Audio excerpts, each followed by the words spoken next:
¿Sabías que cada guerra deja una huella que atraviesa generaciones? No solo cambian mapas o gobiernos, cambian cómo pensamos, sentimos y cómo vivimos.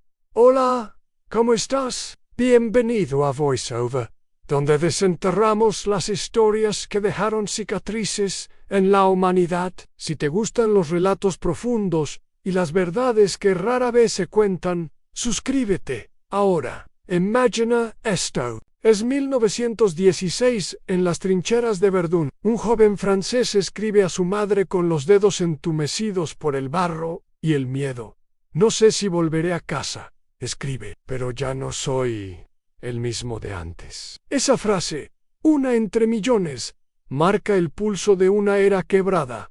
Hoy viajaremos a través de esas eras. Exploraremos 6 guerras que no solo se lucharon con armas, se lucharon con ideas, con sueños y con un precio que aún estamos pagando. Atenas brillaba como el corazón del mundo antiguo. Calles llenas de arte, debate, filosofía, un lugar donde los ciudadanos podían votar, discutir, decidir, pero al otro lado, Esparta observaba a un militar, austera, disciplinada, no compartía la visión democrática. En 431 a.C., la tensión se rompió. La guerra del Peloponeso comenzó no por tierras, sino por 2 formas de ver el mundo. La guerra duró casi 3 décadas. No fue una batalla gloriosa. Fue lenta, cruel, agotadora. La peste azotó Atenas. Cerca de 1/3 de la población murió, incluyendo Pericles, su líder más brillante. El corazón de la democracia se debilitó y en medio del caos, la desconfianza creció. Atenas empezó a desconfiar de su propio pueblo. El resultado, golpes de estado, leyes de excepción. Miedo. Esparta ganó. Sí, pero el precio fue alto para todos. El mundo griego quedó fragmentado. Los filósofos comenzaron a dudar de la democracia. Platón escribió sobre ello. ¿Y si el pueblo no siempre sabe lo que es mejor? Ese eco aún resuena cada vez que una sociedad duda entre libertad y control, entre apertura y seguridad. Porque esta guerra nos enseñó algo oscuro. Incluso los ideales más nobles pueden flaquear cuando el miedo entra por la puerta. Y aunque Esparta celebró la victoria, su mundo también se desmoronó poco después. La guerra no dejó ganadores. Solo ruinas, solo preguntas, solo advertencias. Así comenzó nuestra travesía, con una guerra que no fue la última en poner a prueba lo que significa vivir juntos, en libertad. Pero las guerras evolucionan, y con los siglos ya no solo enfrentaban ciudades. En el próximo capítulo, el mundo entero se convirtió en campo de batalla. París, 1789, la Bastilla cae. Pero no solo cae una prisión, cae un mundo entero. Los campesinos se levantan, los burgueses exigen voz, y la monarquía comienza a tambalearse. Libertad, igualdad, fraternidad, 3 palabras que incendiaron corazones y que desataron uno de los capítulos más intensos de la historia humana. Durante siglos, Europa se sostuvo en jerarquías rígidas, reyes, nobles, campesinos, todo inamovible, ordenado, todo desigual, pero ahora el pueblo hablaba, y no solo hablaba, actuaba, Robespierre, Danton, Marat, nombres que inspiraban y aterraban, porque el sueño de libertad se manchó con sangre. La guillotina se volvió símbolo de justicia y de terror. La Revolución Francesa fue una explosión, pero una explosión sin control. Los aliados se volvieron enemigos, y la libertad se convirtió en dictadura, hasta que surgió una figura, Napoleón Bonaparte, hijo de la revolución y sepulturero de ella. Prometió orden y lo trajo, pero a cambio ofreció imperio, se coronó emperador y llevó sus ejércitos por toda Europa, de Egipto a Rusia, de España a Austria. Las ideas de la revolución viajaban con sus soldados en códigos civiles, educación pública, laicismo. Pero también viajaban con fuego, con ocupación, con muerte. Los reinos temblaban y los pueblos se dividían. Libertador o tirano, en España surgieron guerrillas. En Rusia, el invierno venció al más grande ejército. En Leipzig, Napoleón fue derrotado. En Waterloo, finalmente cayó. Pero el mundo ya no era el mismo. La revolución y sus guerras habían enseñado algo irreversible en las ideas. Matan, pero también liberan. Los pueblos habían visto que el poder podía cambiar de manos, y esa imagen ya no podía ser borrada. Las monarquías volvieron, pero nerviosas y más suaves, con miedo de otro estallido. Y aunque la revolución devoró a muchos de sus hijos, también sembró una semilla, la semilla de la soberanía popular, la semilla del ciudadano, la semilla que, siglos después, florecería en rincones impensados. Pero también dejó una advertencia a la libertad sin justicia. Puede convertirse en otra forma de opresión. Y con eso, el mundo moderno comenzó a gestarse, con fuego, con miedo, con sueños inacabados. En el siguiente capítulo, esas semillas se mezclarán con acero y pólvora, y el mundo ya no volverá a ser pequeño. Año 1914, Sarajevo, un disparo, y el mundo se incendia. El archiduque Francisco Fernando cae abatido, pero no fue solo un criminal. Fue una señal, una grieta en la fachada de un mundo que se creía invulnerable.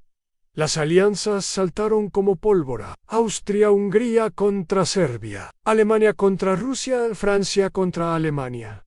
Y pronto, todo el continente estaba atrapado. La guerra llegó con promesas vacías. Será breve, será gloriosa. Estaremos en casa para Navidad, Pero la realidad fue otra.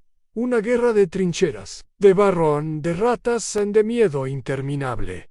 Soldados en tejados vivos, bombardeos día y noche, gases venenosos que quemaban pulmones, y la muerte silente, ubicua en Verdún, el Somme, Ypres, nombres que aún hoy estremecen.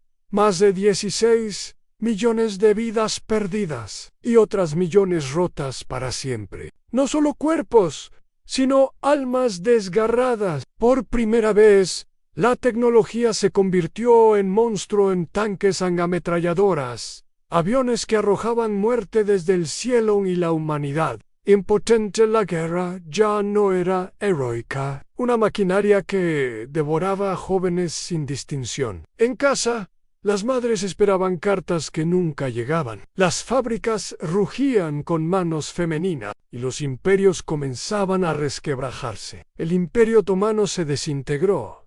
El austrohúngaro también. Rusia colapsó en revolución. Y Alemania fue humillada. El Tratado de Versalles no fue paz, fue castigo. Una paz frágil, resentida, llena de semillas de venganza. El mundo había cambiado para siempre. Ya nadie creía que el progreso era inevitable, ni que la razón bastaba para evitar el horror. Había muerto algo más que personas. Había muerto la inocencia del siglo XX. Los poetas hablaban de la generación perdida, y no solo por los caídos, sino por los sobrevivientes, que nunca volvieron a ser los mismos. La guerra nos enseñó que la civilización no es un escudo, que el arte, la ciencia, la filosofía no bastan para frenar el odio cuando se desata. Y así, del barro de las trincheras, surgió un nuevo mundo, uno más cínico, más desconfiado, más dispuesto a cerrarse. Pero el ciclo no se detuvo, solo tomó aliento, porque las llamas del rencor seguían encendidas. En el siguiente capítulo, ese rencor tomará forma y arrastrará al mundo otra vez hacia el abismo. 1939 Europa contenía la respiración. Alemania invadía Polonia. Y las sirenas sonaban de nuevo. La guerra regresaba, más brutal, más rápida. inhumana. Hitler había llegado al poder prometiendo levantar Alemania, y lo hizo, con odio, con propaganda, con miedo. La economía resucitó, pero a costa de libertades, a costa de culpar al otro. Judíos, comunistas, gitanos, homosexuales, todos convertidos en enemigos internos. La Blitzkrieg, Gehau Helmpaugu, arrasó naciones, en Polonia, en Francia, en Países Bajos, en Noruega, en Londres, ardió bajo las bombas, y el mundo tembló. Pero esta vez no fue solo Europa. Japón, en Asia, invadía China, atacó Pearl Harbor y arrastró a Estados Unidos al conflicto. Era una guerra total. Cada fábrica, cada granja, cada niño, todos al servicio del esfuerzo bélico. Y en la sombra, el horror sin rostro, los campos de concentración, las cámaras de gas en Auschwitz, en Treblinka, Sobibor, en 6 millones de judíos exterminados. No en batallas, en sistemas, en frías cadenas de muerte industrializada. Y aún así, la humanidad resistía. En Varsovia, en Stalingrado, cada frente era una herida abierta. Victoria, una amputación moral. El mundo se volvió un cementerio de ilusiones. Y la pregunta flotaba en el aire. ¿Cómo llegamos aquí? En 1945. La guerra terminó. Berlín cayó en Hitler, se suicidó, y 2 bombas nucleares borraron Hiroshima y Nagasaki, con un solo destello. El ser humano demostró que podía destruirse por completo. La Segunda Guerra Mundial fue el abismo no por lo que pasó, sino por lo que reveló de nosotros mismos, la crueldad a la obediencia ciega, la banalidad del mal, como diría Hannah Arendt, pero también la solidaridad, la valentía de los justos, los puentes que aún intentamos reconstruir. Tras la guerra, nacieron la Organización de las Naciones Unidas a los Derechos Humanos, los juicios de Nuremberg y una promesa nunca más. Pero el eco de esa promesa a veces suena hueco, porque el mundo cambió, sí, pero el odio, la ambición y el miedo no desaparecieron, solo se transformaron. En el siguiente capítulo veremos cómo esas cicatrices alimentaron nuevas guerras, más frías, más ideológicas, más invisibles. 1947 no hay balas, no hay invasiones abiertas, pero hay tensión en el aire. Una tensión espesa, densa, imposible de ignorar. 2 mundos se miran y se temen. Estados Unidos y la Unión Soviética. Capitalismo contra comunismo, democracia liberal contra partido único, y entre ellos, el planeta entero, dividido. El telón de acero cayó sobre Europa del Este, y comenzó una nueva era, la Guerra Fría. Pero esta guerra no se luchó solo con armas, se luchó con discursos, con propaganda, con carreras tecnológicas. El miedo se convirtió en política. La doctrina, Truman, el Plan Marshall, la OTAN, y en respuesta, el Pacto de Varsovia, la expansión soviética, la censura ideológica. El equilibrio era frágil. Bastaba una chispa, y hubo muchas. Corea en Vietnam, Afganistán en Cuba. En 1962, el mundo contuvo el aliento. Los misiles soviéticos en Cuba apuntaban a EUA, y durante 13 días, el reloj casi marcó el fin, pero se contuvieron, porque sabían que el costo sería inimaginable. Mutua destrucción asegurada. La bomba atómica ya no era una amenaza, era una sombra permanente. Una verdad silenciosa que marcaba cada decisión. Y mientras tanto, en casa, el miedo se filtraba. El macartismo en y en U. El control estatal en la URSS, en espías, en escuchas, en listas negras. La Guerra Fría nos enseñó a vivir con paranoia, con la sensación de que todo podía colapsar, sin previo aviso. Pero también trajo avances en el hombre, en la Luna, satélites en Internet, una carrera por el futuro, impulsada por el miedo. ¿Why en el fondo? Una pregunta. La tía. ¿Puede haber paz cuando el miedo es el motor? En 1989, el muro de Berlín cayó. Con él se derrumbó un mundo, pero no fue un final. Fue un giro en el comunismo soviético se desmoronó, y Occidente celebró, pero muchos se quedaron vacíos. Sin causa, sin narrativa. Sin el enemigo que daba sentido a todo. La Guerra Fría no dejó campos arrasados. Dejó almas confundidas y un sistema global basado en vigilancia, control y desconfianza. En el siguiente y último capítulo, exploraremos las guerras del siglo XXI, más caóticas, más difusas y quizás más cercanas de lo que imaginamos. Siglo XXI.